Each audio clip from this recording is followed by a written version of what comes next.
Welcome to CEOs in the Black, success story number one. Hello, everyone. Welcome to this success story from CEOs in the Black. My name is Jonathan Holman, and I'm a financial advisor with Primerica Advisors. Our guest today is AnGèle and Brandon Cade, and their business is Executives on the Go. Welcome, guys. Thank you. Thank you so much for having us, Jonathan.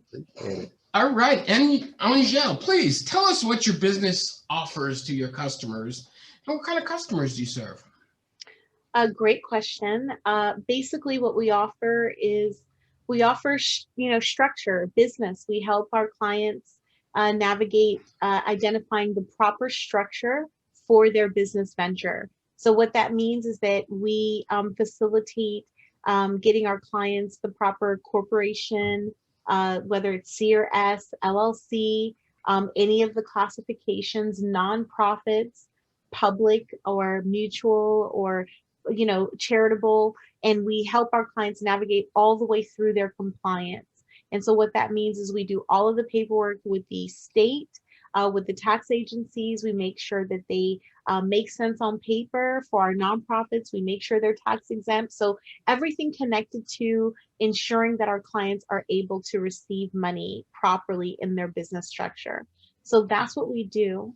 And as far as the clients that we serve, I don't know, Brandon, if you want to share a little bit about the different clients. So, we focus in on, entrepreneurs, people that are ready to, just invest in their future. We're getting a lot of clients that are in their second, third, even fourth careers, and just kind of realizing like, hey, I'm ready to invest in myself and take this risk on myself and do this work or develop this widget or execute this service and get value in the marketplace. So we get a lot of visionaries and people that are passionate about doing their work in the world. Excellent. That sounds wonderful. That sounds like a great service to provide. When did the idea come to you that this was the business that you should be in? What kind of prompted you to start your firm? So, so it started, really 20 years ago, just really out of a space where there was lack. A lot of times when we have an experience and we're forced into a scenario, we realize that there's a problem, and we realize that, with us, we carry the solution. And what I mean by that is my last job was for an accountant, and I was part of a project where he was doing an IPO. I was a controller for his firm. And basically what happened was over the course of, 6 months, over $9 million was raised. And, everything just kind of went upside down. They didn't use the money properly. The SEC came in. It was just horrible. And so I ended up having to let go of a majority of the staff, ended up not getting my last 2 paychecks, and it was devastating. It was a huge loss. It was a huge deficit. And at that time, we were specializing in a lot of Nevada corporations. And in my experience prior, I worked for a collection agency where I specialized in supervising skip tracers. So I understood business credit, liability separation, asset protection in a very unique way. And so what culminated at that moment was I went to the labor board. I had won these judgments against this person. And I went to an attorney and said, hey, I need to get this money back. And he said, not a problem. I've done this before. I'll get you the money. And then a few days later, he came back around and said, I can't touch this guy. And I said, well, what do you mean? I know where he lives. I know everything about him. Why can't you touch him? And he said, it's because of the way everything was structured. I can't connect this judgment. I can't connect this liability to him personally. So I'm not going to be able to leverage that to get you this money. And at that point, really a light bulb went off when I came home, and me and my husband, we sat and we talked about it, and we were like, oh my gosh, he was like, I can't touch it. And I was like, well, I created the structure. And he said, well, you did a great job because we can't touch him. We can't connect this to him. And so with that said, we just kind of realized that with the culmination of what I had learned and what had been applied, that this is something that could be powerful for people that wanted to use it for good, for people that were wanting to protect their business, grow their business, separate their business. This was a horrible situation I had to go through, but I had to go through it so that I understood the culmination of knowledge, and that I was able to now serve a new group of people who wanted to raise their hand and say, you know what, we want to follow you. We want you to do that work for us. Wow, that sounds like a very powerful story. How big is your company? You know, how many employees, clients? You know, what's your revenue look like? So in terms of size, I would say that our company seasonally, we go from roughly about 5 to maybe about 7 or so employees. And what it looks like is that we've got 3 full-time, and then we'll have some seasonal part-time based on the influx of business. So we are definitely a small business, but we service small businesses. So it's perfect because we're in the trenches with them. We know what it means to make sense on paper. We know what it means to get them enrolled in the idea of payroll and benefits in a small environment, to make sure that they can, again, make sense, but take advantage of the things that are accessible in the corporate realm, even to small businesses. As far as our size, we've been in business for 18 years. And I believe it was last year, we crossed the threshold and really celebrated serving over 15,000 clients in our career. And so it's just been a beautiful run where we've been able to, again, service a great number of people, whether through our events, being able to service one-to-many, and then also white labeling. You know, we do work a lot with professionals, with attorneys and accountants, who then we white label for, and then they service their clients. So it allows us to scale in a really unique way. Mm-hmm. Awesome. Awesome. That sounds great. I was just thinking about the story you were telling about the SEC, being in the financial services. The SEC is the one person I would never want visiting me. That's just. Yeah, which was funny because even those years ago, I tell you, to have that $9 million, to them, that wasn't even enough for them to stop and make a case or an issue out of it. They were like, oh, that's nothing. You know, everyone would just have to, like, you know, bring up their own individual suits, and they didn't even regard it. They didn't even look twice. It was a small investigation, and once they realized the total amount, they just, you know, moved on to bigger fish. But Yeah, it I was totally get that. One thing that we at CEOs in the Black realize is that teams are vital when working in a business. What influenced your thinking when you were building your team? What sort of things went into that process? I would say that what went into that process for us was really making sure that people connected to, you know, the culture, the business culture that we were looking to build. It was important that they aligned with our, you know, tenets, our goals, our values. You know, we do a lot of mentoring. I think that everybody that's worked with us, the ones that have gone through our business, have been able to do, you know, great things in the world, or whether it's, you know, accelerate their own, furthering their education, getting, you know, certain jobs, whatever it is that they wanted to do.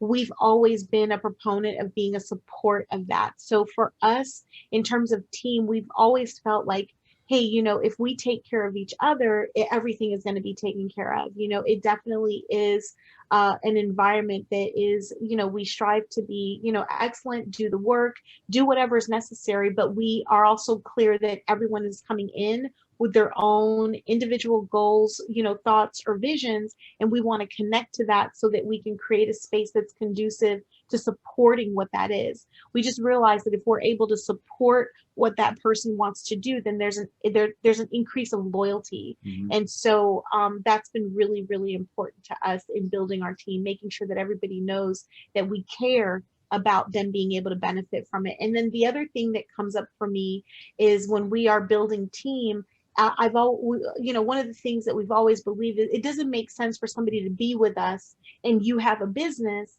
and your business doesn't make sense. Like, you're with us, you're a part of us. And if you are ambitious for entrepreneurism, if you have a business, if you have something to trademark, if you have something that you're dealing with, if there's a license, if there's anything that's going on, you should be at the helm of what it means for those things to make sense. So if we are doing this as a work, then it should be an area for you that's excellent, because it's what we do. And so we believe that as well. So a lot of our employees over the years have brought their family, their spouses, their parents, just brought them to us as referrals because they know the caliber of work that we're doing.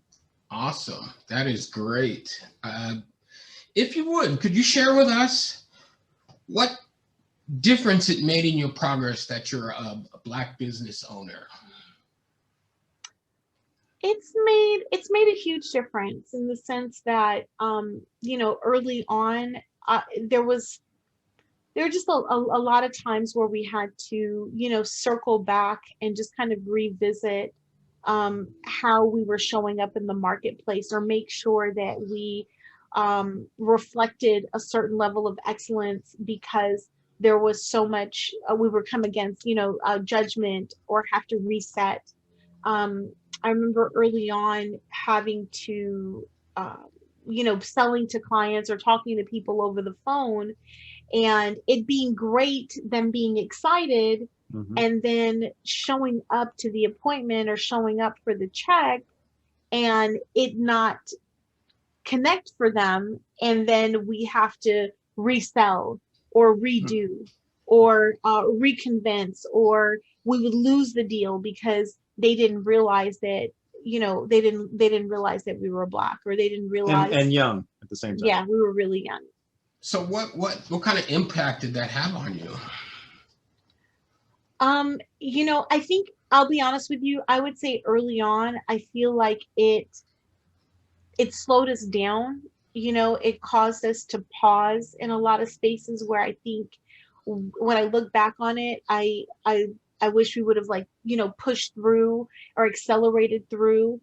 There was a lot of marketing that we did where we, changed the marketing to not necessarily reflect as a Black owned business, because we wanted to be a business that was excellent. Right. And we wanted to make sure that we would appeal to the general market. But what would happen is, again, when they showed up, all of us were Black. And so it was just, that's what it was. And when they came through the door, and sometimes it'd be too late because they already made the payment over the phone. Sure. So then once they experienced it, they were happy, or they were with us. But it took a bit more convincing. It took a bit more work to get through that.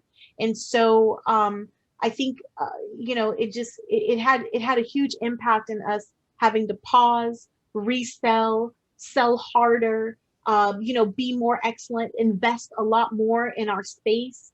I mean, people would walk into our office and question if they were, if we were attorneys, or if this was an attorney office, or, because we just really went this extra mile to make sure that all of these things were excellent in the marketplace for us when we showed up. Right. I personally can relate to that. I went to Caltech, if you're familiar with the school, and yeah. I know exactly what it's like to go to a place where you stand out in the crowd, and you have to work harder to be accepted, and you have to work harder. Even after I graduated, I had to work harder to prove my knowledge and skill. Even though I was often more qualified than most other people, I still had to work a little bit harder than everybody else just to prove I belonged. So I can truly relate to what you guys are saying. Yeah. All businesses, I'm in a second career, as you mentioned earlier. All businesses face challenges. Tell us a little about a challenge or a bad decision or a difficult time, something that was painful that you went through, maybe some sort of rejection. Tell us a little about what happened and how you fought through it. That's a really important part of any business owner. Which one? No. Just pick one. I realize that there's going to be many, but my personal feeling is, those challenges are what make us who we are today.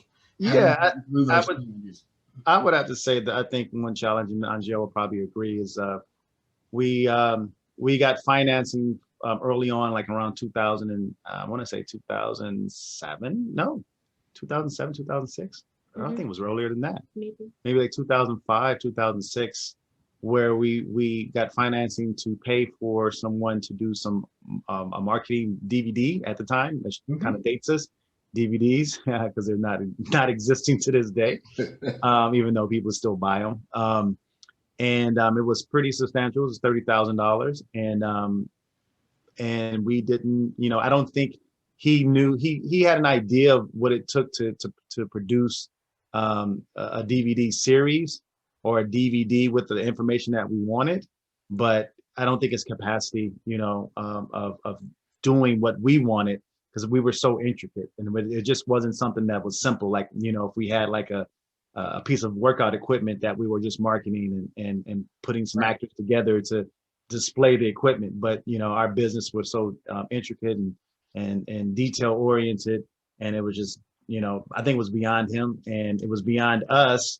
And after realizing that we paid him $30,000, that he didn't do anything. So that was very hard to take and swallow. And definitely learn from that one.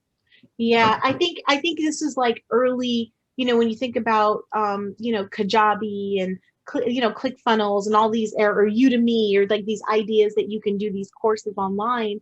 Back then, it was about the DVD series, and so we were really ambitious about making our mark. And at the time, even when it came to online, I mean, I think about the tens and 20s and 30s and 40s of thousands of dollars that we've paid on our website. I mean, our website iteration has occurred like 5-6 times. And I remember once, I believe, even paying close to 20,000. And at the time, you couldn't find local, programmers. All the programmers were somewhere in Eastern Europe, so the communication was limited as far as like whoever you paid that was brokering or outsourcing to these other individuals. And so just being taken advantage of very early on in our business, but wanting to be part of like a move of technology and excitement and systems and all of those things. And so those are things definitely that were painful lessons, but you look back on it, and those bumps, bruises, scars, they accelerate your learning to help someone else so that they don't have to go through it, and navigate how you manage your spending or weigh your investments as you're making these decisions in your business. Excellent. So the flip side of that is, from everything you've accomplished, what is the one thing that gives you the most pride? We're still here. We're still here helping, inspiring, doing what we say. We've been consistent, and that's why we're still here. This young lady is she's completely revolutionary, completely caring, giving, of what she do and how she delivers it. There's nobody in this space right now that's doing it like she is. I hands down. There's so many people that's out there that we hear, that we see, that's out there, but there's nobody in this space giving the information for business formation and how it relates to legacy and how it just relates to just the grassroots of the person in their business, from small going to great and legacy. There's nobody giving it to them than AnGèle. And so we're still here. We produce what we say we can produce, and we're still here. That's what I'm proud of, and I believe she's proud of that as well. But I can say that we've been here since 2002, still pushing. Excellent. I think you just answered my next question. What do you say it makes to be a Black business owner? Say it again, reframe it. What did you say? So being a Black business owner, what kind of difference do you find you can make in the community? I would say that, and thank you so much, honey. That means the world. I would say that um, the thing that we can do and that we are doing is we're committed to having a conversation that a lot of time is hidden from us. Over the years, we've partnered with a number of people. In addition to hidden from us, conversations that people are not, that don't even, are not aware of the conversation, Yeah. or don't even have. So hidden and unaware. Yeah, so definitely blind spots. These are things that we just don't talk about, or that don't get talked about around our dinner tables. There's information and techniques about how to approach, legacy planning. And so we've got these components that exist, but at a certain level of income or asset base, when you start to look at other wealthy, cultures or people, all of these elements sit together at one table. But for us that are striving, that are growing in our income, all of these areas are very separate, right? Insurance is separate, estate planning is separate, attorneys are separate, businesses are separate, legacy is separate. So all these things are occurring in these separate ways, when in reality, they can live in one field because they're all very related. So being able to have richer conversations and not hiding it or making it something that, well, I'm not going to tell you because you're going to take it from me, or I'm not going to tell you because you're going to take more business. No, there is plenty of people to serve, and who exists for me to serve is going to show up, and who exists for you to serve is going to show up. We just have to be there telling our message. So not hoarding, not hiding, not, you know what I mean? Let's share, let's edify, let's complement each other. We're not in competition. We are in complement of raising each other up and having this conversation. So doing that as much as possible, as often as possible, until we all elevate to the next level. Excellent. Well said. I came up through, I was in the IT world, and something you just said strikes a serious chord for me. And early in my career, I was that hoarder. What I developed was mine. It gave me job security. It was when I became open-minded to sharing with everybody that it gave me the opportunity to open more doors. Something else you alluded to that I find very pertinent is, in some of these wealthier households, they have these conversations at the dinner table. Absolutely. And breakfast people, table, especially in the Black community, don't get the opportunity to have those conversations. And I really appreciate that you guys are open to those conversations. I want to close with one last question here. What advice would you give to Black business owners trying to survive and grow? I would say do lots of reading and stay out of debt as much as possible. Lots of reading. Get that mind right. Get that mindset right. Continue to encourage yourself. Learn new things. You be the same person, as you are today, except for the people you meet and the books that you read. So you got to keep reading. You got to keep meeting folks and stay out of debt, and you'll make it.